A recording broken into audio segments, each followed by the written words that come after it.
عزیزانو دا خوب چې دی دا د انسان ژوند خوري، خوب د انسان ژوند خوري.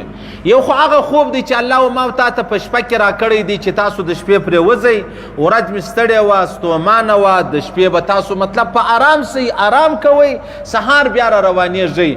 و زموږ خو مطلب دا ژوند الټه سولو، یعنی چپه سولو. د شپې تر سهار خلک څه کوي؟ چکې کوي، کرم بورډونه کوي، د هغه رقم نور تاش ماش کوي. سهار لمونځ کړی یا نه کړی بیا پریوځي، بیا کله ماپښین کله مازدیګر له راپورته کېږي. اوس دا خلک خپل ځانونه ډېر کامیابه بولي، دا خلک خپل ځانونه ډېر مطلب تعلیم یافته بولي، لیکه پړه بولي. خو الله رب العزت به دې خلکو ته ناکامه چې دی هغه ویلی دی. چوکیدار به ویښ شي، ضروري ده، لازمي ده، څه وکړي. پیردار چې په جهاد کې دی هغه به ویښ شي، ضروري ده، لازمي ده، څه وکړي. یو سړی سفر کوي، بس چلوي، د هغه رقم جهاز چلوي، د هغه رقم ټرین چلوي، هغه به ویښ شي. د دې څه علاوه خلک ولې ویښ پاتېږي؟ ولې؟ په دې کې د دې لپاره برکت دی یا د الله رضا نسته پکې، د پیغمبر علیه السلام رضا نسته پکې، د الله رب العزت نه د خوښه، د پیغمبر علیه السلام سنت نه دی. نو چې نه دی بیا ما تا ولې دا لارې اختیار کړې ده؟ په ظاهر دا انسانان کامیاب ښکاري، الله او رسول و دې ته ناکامه ویلی دی. ٹھیک سلو ما او تابع کامیاب وګړو چې یاره دا سړی ډېر روپۍ لري، مال او دولت لري. الله او رسول و دې ته ناکامه ویلی دی چې یو سړی د شپې ټوله شپه چې دی هغه ویښ دی او د ورځې چې دی هغه بیده دی. که نه زموږ پخواني خلک وایي و یاره پخوا به د شپې سپی چې دی هغه چې شولو ویښ شولو، چوکیداري به کوله، غفل به، د ورځې به بیا یو سایه ته پروت ولو. اوس دغه خبره راله انسانانو ته ودرېدله. د شپې ګرده شپه نارې دي، دربۍ دي، بانډارونه دي، مجلسونه دي، ګپې دي، پکنیکونه دي، او د ورځې بیا پراته دي. بس سپی چې څه رقم کوي هغه رقم د انسانانو هم هغه ژوند چې دی هغه شروع کوي. که نه علما فرمایي د شپې سړی لمونځ وکړي بیا ګر سره ګپه نه ده جایزه، پیغمبر علیه السلام منع کړی، تاسو ګپې مه کوئ. ها یو خدا سړی دی چې روغه کوي، صلح کوي، جوړه راولي، یا یو سړی د خپل کور والا سره ناستې مجلس کوي، و دغه دوه کسانو ته الله اجازه ورکړې ده. یا یو عالم دی هغه کتاب ګوري، هغه مطالعه کوي، هغه تفسیر وایي، هغه تفسیر زده کوي، هغه حدیث ګوري، و دې ته الله او رسول اجازه کړې ده. کني و دې نور خلکو ته اجازه نشته. ټیک سره نو بیا اجازه نشته، نو څه کیږي؟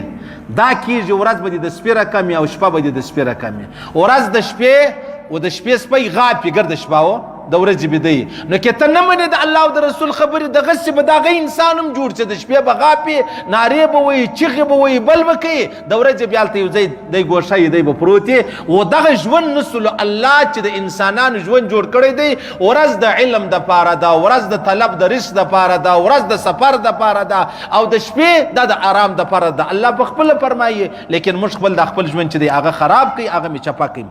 اوس تاسو اندازه ولګوئ عزیزانو، موږ سهار منځونه وکړو بیا پریوځو، چې پریوځو څوک پر 10 بجې راپورته کېږي، څوک پر 11 راپورته کېږي، څوک پر 12 راپورته کېږي. اوس یو سړی سهار منځه بعد پرېوتی، یو سړی په سفر باندې روان سو. اوس دا کم سړی چې پرېوتی دا پر 10 بجې راپورته سو، دی په دا نه دی پوه سوی چې پر ما 15 منټه تېر سو، 10 منټه تېر سو، نو آیا که پر ما 3-4 غنټې تېرې سوي دي. بل طرف ته هغه سړی راواخله چې سهار وختي روان سولو، چې په سفر یې مطلب شروع وکړله، دا قندهار ته ورسېدی.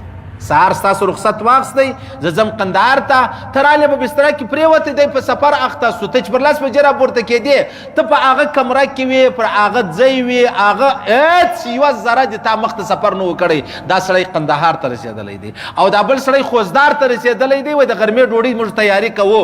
اوس یو سړی سفر کوي، بل سړی بیده دی. دا د بیده سړي ژوند خوړل کېږي، او دا چې کوم سړی روان دی د هغه د دې ځای څخه تر کومه ځای ځان چې دی هغه ورسوي. دا خو معلومه خبره ده، دا خو پټه خبره نه ده. کله کله دا موږ حجان رخصت کو، چې رخصت یې کو نو موږ راسو کور ته پرېوځو، یا عمرې لر رخصت کو، چې راسو پرېوځو بیا غرمې خواته راپورته کېږو، د جدې څخه میسیج راسي چې موږ په خیر ورسېدو جدې ته. ٹھیک سلو ما او تا په هغه کمره کې یو، په هغه کور کې یو، په هغه کپړو کې یو، هغه اودس ملا نه دی کړی. صحیح سلو ما او تا پر د هغه ځای باندې ناست یو، او دا سړی ولاړی جدې ته ورسېدی. ولې دا سړی ویښ شولو، په ویښه باندې انسان تر کومه ځای ځان رسولی شي؟